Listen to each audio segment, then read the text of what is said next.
It's a societal thing. It's, we're talking about a large number of people who are affected,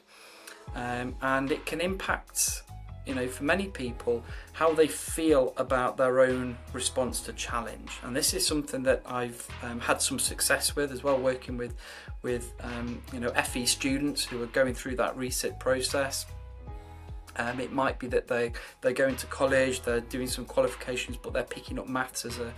resit, for example, and that resit will often be kind of hanging over their head in a sense for a long while. It might be a year whilst they're going through that resit, and the closer it gets to examinations, the more that anxiety might build up, and it's the response to the anxiety feeling itself which is often detrimental.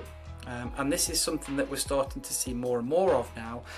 in terms of success in dealing with that anxiety. It's how you interpret those feelings that's important. I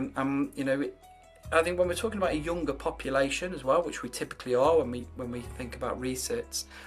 there isn't that knowledge, that experience, that education around anxiety and the stress response to adequately deal with those negative feelings. So it's the sense of panic, feeling overwhelmed, and as I say, there's sort of almost the appraisal of how you feel in yourself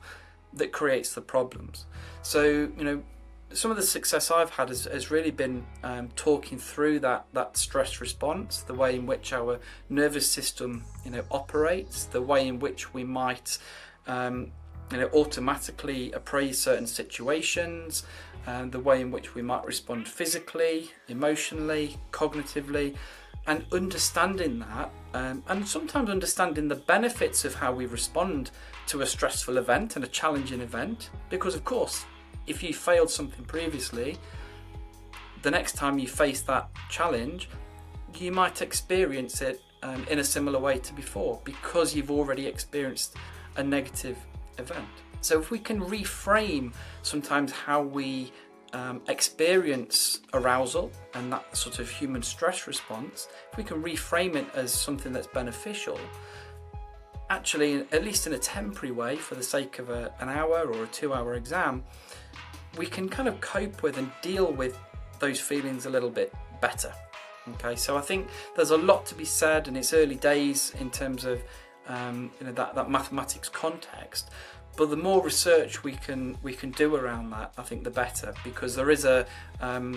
it's insufficient at the minute in terms of really teaching students how to deal with some of those negative emotions and certainly negative feelings associated with that experience of failure, really, that we know if you're doing a resit you will have had previously.